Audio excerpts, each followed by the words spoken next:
Alhamdulillahirabbil alamin. Allahumma shalli ala sayyidina wa nabiyina Muhammad wa ala ali sayyidina Muhammad amma ba'd.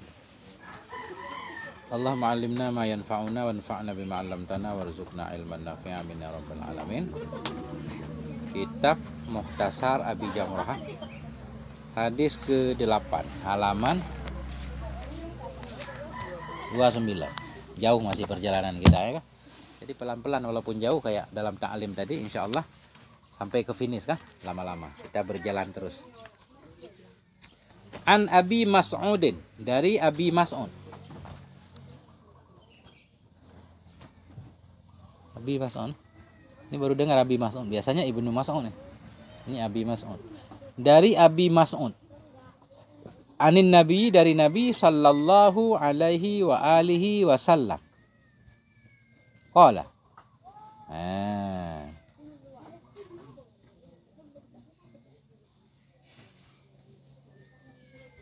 Ini baru benar. Selawat ya, ada wa alihi kan?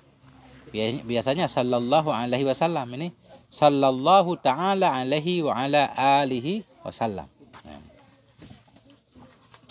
Apa kata Abi Mas'ud? Nah, atau kita lihat dulu siapa Abi Mas'ud itu ya. Siapakah gerangan Abi Mas'ud? Ya.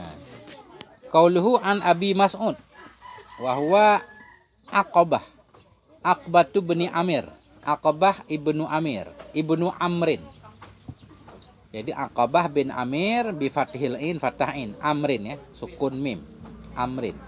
Ibnu Sa'labah, putranya Sa'labah al-Ansariyu, ternyata orang Ansari, termasuk orang Ansar, pembela Nabi di Madinah kan? Al-Khazrajiyu, yang bersuku Khazraj. Di Madinah kan ada dua suku besar, Aus dan Khazraj. Jadi beliau ini bersuku Khazraj. Al-Badariyu, pernah ngikut perang Badar. Al-Mutawaffa bil Kufah, meninggal di Kufah. Au bil Madinah, ada dua pendapat, ada yang bilang beliau meninggal di Madinah.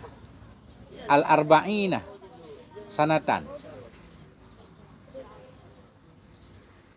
yang 40 tahun. Mungkin meninggalnya ketika usia 40 tahun ya. Kapan meninggal? Ihda wa salasina. Ada yang bilang tahun 31. Au ihda au isnataini au arba'in. Atau tahun 41 42, ada khilaf. Qabla arba'in, meninggal sebelum 40. Sebelum 40 tahun 31 au ihda au isnataini au arba'in, dan 41 42, khilaf tahun meninggal beliau. Ada yang bilang tahun 31 Hijriah, ada yang bilang tahun 41 42. Ada yang bilang meninggal pada masa khilafah Ali, ada yang bilang meninggal pada akhir khilafah Muawiyah. Ya. Jadi sepintas saja Abi Mas'ud itu namanya Aqabah bin Amir ibnu Sa'lab al-Ansari al-Khazraji al-Badari. Ya, itu yang penting. Sahabat Badar ini. Apa kata beliau? Kembali ke hadis. Idza anfaqar rajulu ala ahlih, apabila menginfak oleh laki-laki kepada keluarganya. Apabila menginfak oleh laki-laki kepada keluarganya. Seorang laki-laki menginfak kepada keluarganya, kepada istrinya, kepada anaknya, kepada orang-orang yang menjadi tanggung jawabnya. Apa yang dia infak? Tentunya nafkah. Nah, dia infak uangnya, dirhamnya, emasnya, tenaganya. Apabila menginfak oleh laki-laki ala ahlihi kepada keluarganya, yahtasibuha, hal keadaan laki-laki itu yang mengikhlaskan ia akannya infak. Yahtasib ikhlas. Ikhlas ia akannya infak. Fahiyah, maka dianya nafkah, lahu baginya laki-laki itu sedekah. Maka bermula dianya nafkah, yang kita pahami dari infak. Baginya laki-laki itu sedekah. Ini penting di sini nih. Ada seorang kepala keluarga. Dia wajib enggak memberi nafkah kepada istri anaknya? Wajib enggak? Wajib kah? Mau ikhlas enggak ikhlas tetap wajib. Seorang ayah punya anak, punya istri. Dia wajib memberi nafkah untuk istrinya, untuk anaknya. Enggak ditanyakan mau ikhlas enggak ikhlas, nah enggak penting. Yang penting kasih makan buat istri, kasih nafkah, kasih baju segala macam kan. Ikhlas enggak ikhlas tetap wajib. Cuma kalau enggak ikhlas enggak dapat pahala. Kalau ikhlas kewajiban terlaksana dapat pahala lagi. Nah ini. Apabila menginfak oleh laki-laki kepada keluarganya, yahtasibuha dalam keadaan dia ikhlas akannya infak. Supaya maka infak itu untuk dia sedekah. Ada nilai plusnya. Kewajiban terlaksana plus tambah dapat pahala. Kayak bersedekah setiap hari kan? Luar biasa kan? Sedekah. Nah, itu. Kalau enggak ikhlas, kewajiban tetap terlaksana, cuma enggak dapat pahala, rugi.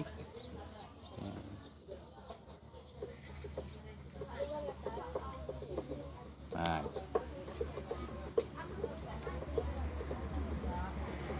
Pendek banget hadisnya, bagus ini.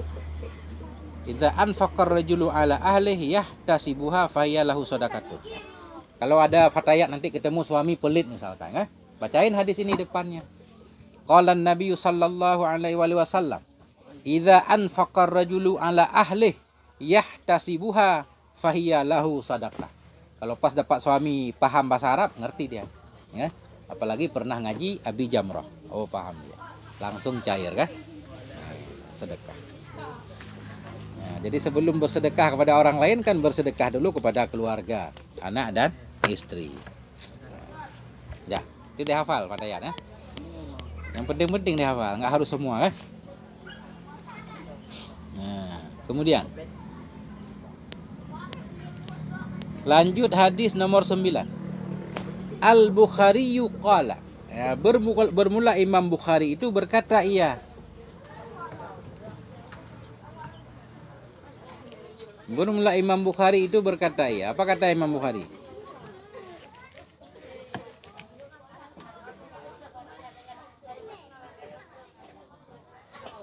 Qala Rasulullah. Berkata oleh Rasulullah sallallahu alaihi wasallam. May yuridillah. Sini Bu Haji. Sini duduknya. Ngaji. Neng.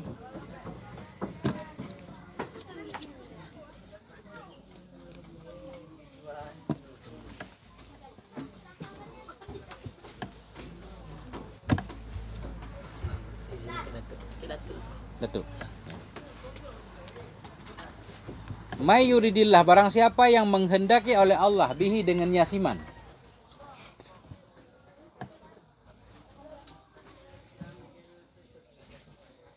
Barang siapa yang menghendaki oleh Allah bihi dengan yasiman, khairan akan kebaikan, yufaqihu. Niscaya memberi paham ianya Allah. Memberi paham ianya Allahu akan yasiman. Fid dini dalam agama. Barang siapa yang menginginkan oleh Allah bihi dengannya siman, dengannya orang. Man barang siapa orang yang menginginkan oleh Allah dengan dia orang akan kebaikan, yufaqihu. Niscaya memberi faqih, memberi paham ianya Allah akan dianya orang dalam agama.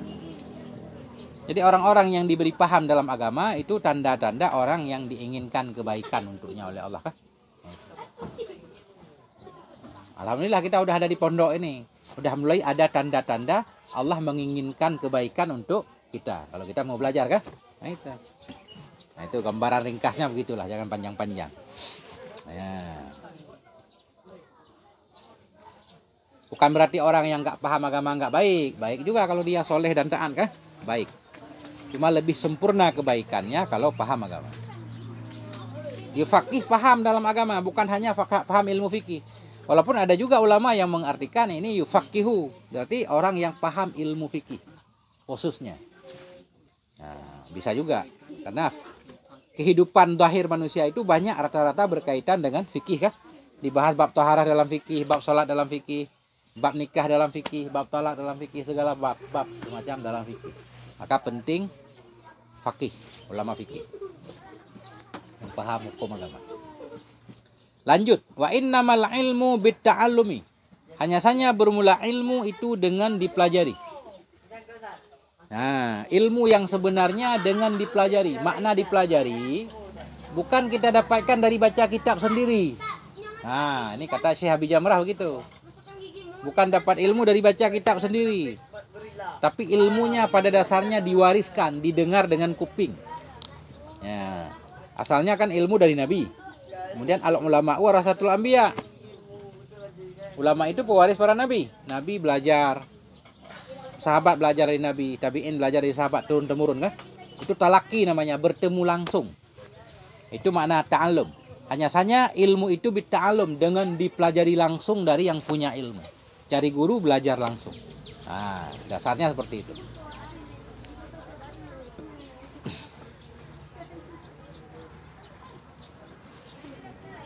Yang dibaca-baca, kalau yang dibaca bukan ta'allum namanya. Kita baca berarti.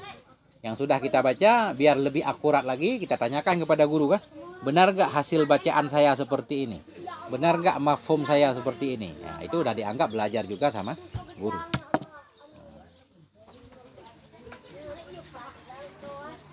Karena pada hakikatnya belajar itu memang harus ada gurunya. Bukan nggak boleh kita baca sendiri dalam kitab. Karena pada dasarnya ilmu itu didengar dengan kuping. Sekarang kita baca itu berarti yang tadinya dapat ilmu dengan kuping sekarang dapat dengan mata, kan gitu. Namanya mata kan ada batasnya, sama juga kuping ada batasnya. Cuma kalau ada guru gimana? Beda belajar dari guru sama dari kitab. Kalau dari guru, ketika guru menyampaikan satu masalah kita nggak paham, guru bisa merubah kata-katanya. Dari lafadz yang rumit bisa dirubah jadi lafadz yang mudah. Pakai lafadz muradif, sinonim kan? Nah, tapi kalau kita baca dari kitab, misalkan satu lafadznya dia nggak berubah tetap. Maka, begitu kita baca kita nggak paham, ya udah begitu aja. Siapa yang mau merubah? Orang dia tulisannya tetap. Kemudian ada kemungkinan juga, namanya juga kitab, kadang salah tulis. Enggak? Salah tulis, salah mana? Sakata. Sakata. Sakata. Itu beda. Kadang ada yang kebalik-balik. Sakata jadi kataba misalkan. Kan hurufnya sama. Sakata. Beda. Kataba, bakata. Ya. Kataba. Bakata.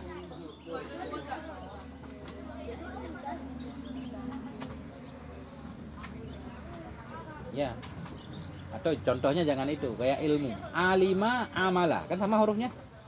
Kalau beda posisi ketiknya jadi beda mafhumnya. Amala beramal, alima mengetahui kan? Hurufnya sama, in, mim, lam. Cuma beda satu susunan huruf jadi beda arti. Nah itu. Kadang salah cetak, salah tulis. Kita capek lihat-lihat nggak paham-paham kan? Nah, disitulah kita butuh guru.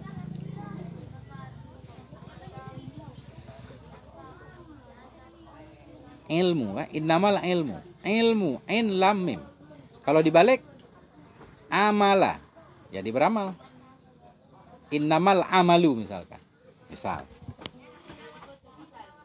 Satu lagi. Al-Bukhari yuqala. Bermula Imam Bukhari itu berkata ia. Qala Rasulullah, berkatalah oleh Rasulullah sallallahu alaihi wasallam. Kata Nabi. Man salaka tariqan. Ya, ini yang sering dibaca. Man salaka tariqan, barang siapa yang menempuh ia akan satu jalan. Yatlubu bihi, yang mencari ia di jalan itu, bihi dengannya jalan.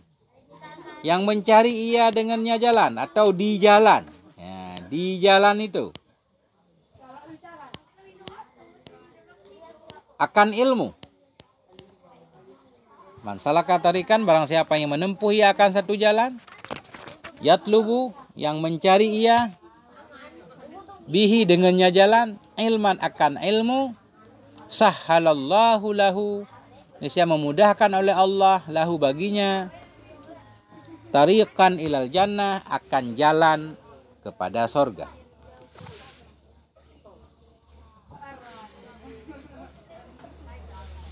Masya Allah, keren banget nih. Ya? Apa kata Nabi? Barang siapa yang menempuh ia akan satu jalan. Kita menempuh jalan nih. Dari pondok menuju kelas. Yatlubu bihi, yang mencari ia dengan jalan tadi akan satu ilmu, tujuan untuk mencari ilmu. Sahhalallah, memudahkan oleh Allah baginya akan jalan menuju surga. Berarti kita berjalan menuju ke majelis ilmu sedang membangun jalan menuju surga. Begitu lebih kurang, Sedang membuka jalan menuju surga. Nah.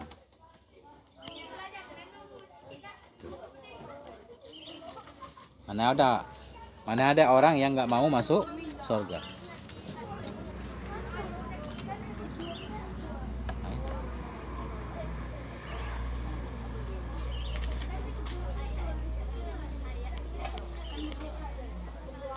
Memudahkan oleh Allah baginya jalan menuju surga. Maknanya dengan dia berilmu, Allah memudahkan dia untuk bisa melakukan amal soleh. Yang amal soleh pada akhirnya akan membawa dia ke surga. Tetap harus ada amal solehnya. Nah itu.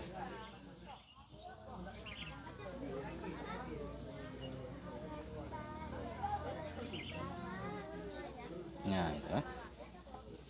Insya Allah.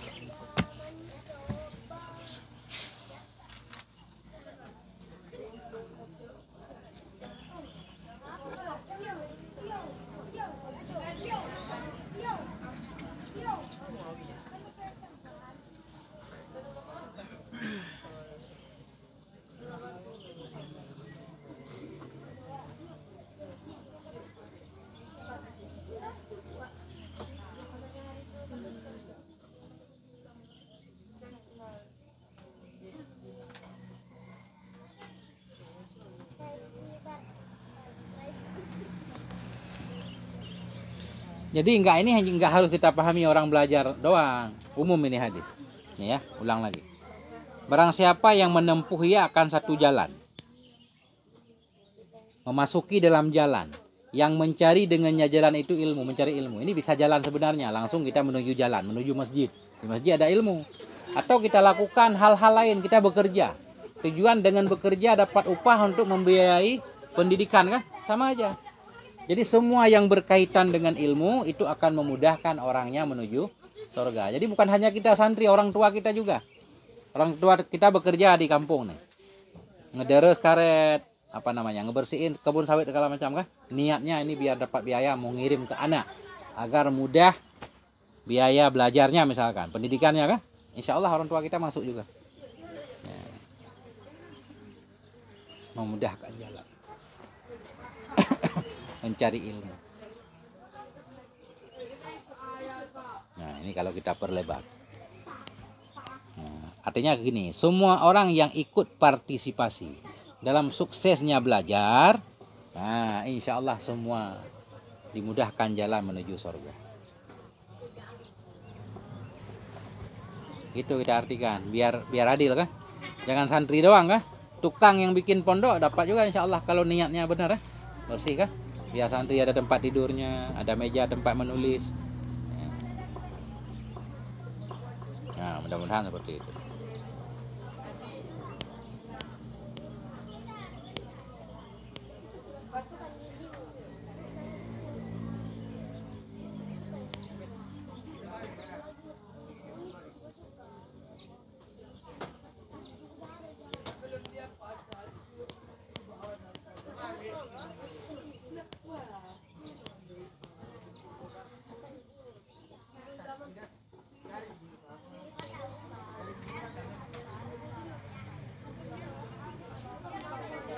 Cukup, jangan panjang-panjang. Apa yang pengen ditanyakan?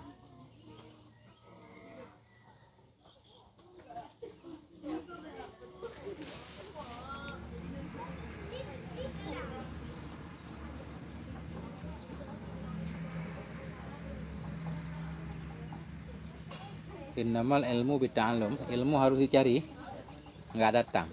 Ilmu nggak bakal datang, harus dicari.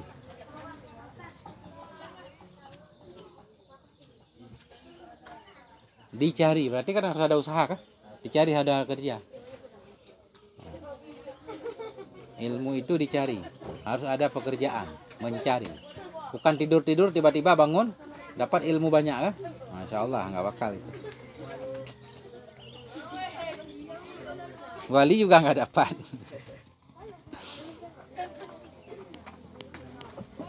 Nggak ada kayaknya cerita-cerita orang. Nggak ada. Dari kecil udah pinter nggak belajar. Belum pernah ketemu ceritanya. Kecuali para nabi. Para nabi ada, kayak Nabi Isa itu dari kecil udah diberikan wahyu oleh Allah. Qala inni Abdullah. Nah ini dalam surat Taha kan? Qala inni Abdullah. Berkata Nabi Isa, inni Abdullah, saya ini hamba Allah. Ataniyal kitabu, gimana? Qala inni Abdullahi ataniyal kitabu, kan? Memberikan kepadaku oleh Allah akan kitab. Wa ausani bis salati waz zakati ma dumtu hayya. Allah berpesan kepadaku untuk membayar zakat. Allah berpesan kepadaku untuk salat dan untuk memberi zakat selama aku masih hidup. Nah, mudah-mudahan begitu kalau nggak salah. Fa ausani bis salati waz zakati ma dumtu hayya. Nah, beliau dari kecil sudah dapat firman Allah, dapat wahyu.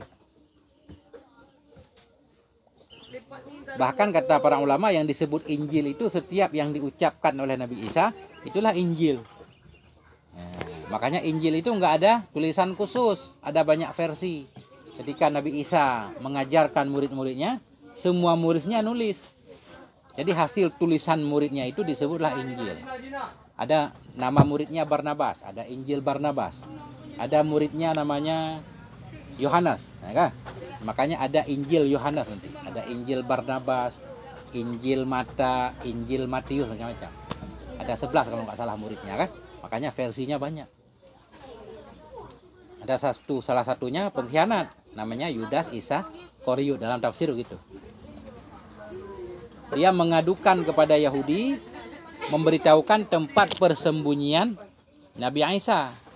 Datanglah Yahudi mau membunuh Nabi Isa. Kemudian dalam Quran Nabi Isa diangkat oleh Allah. Yudas ini diserupakan dengan Nabi Isa, mirip-mirip. Mereka menyaliblah Yudas ini.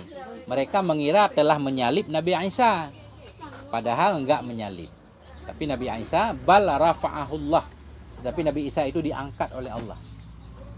Gimana bunyi? Ini penting hafal Quran. Kalau enggak hafal Quran agak terkendala. Kita ingat mirip-mirip kan? Tapi kalau membaca ayatnya takut salah. Wa inni rafi'uka ilayya, kata Allah. Nah, jadi Allah mengangkat Nabi Isa ke langit. Makanya keyakinan ahli sunnah Nabi Isa masih di langit kan? Akan turun pada akhir zaman. Nah, jadi orang Yahudi pun dalam keadaan ragu. Apakah Nabi Isa disalib atau tidak? Mereka ragu-ragu. Nah, karena kata Allah dalam Quran syubbihalahu, diserupakan. Nah, penting hafal Quran. Kita coba hafal-hafal, enggak hafal-hafal. Penting. Tapi kalau udah ada yang bisa menyambungnya, saya bisa nyambung insya Allah. Ada yang memulai dikit. Kalau hafal sendiri susah.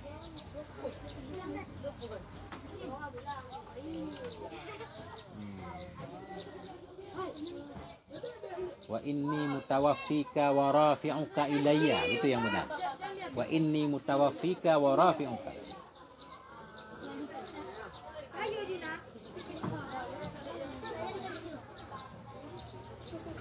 Tidak semua orang meyakini kalau Nabi Isa itu diangkat. Ada yang bilang Nabi Isa udah meninggal, cuma diangkat maknanya ditinggikan derajatnya, bukan diangkat badan-badannya. Nah gitu.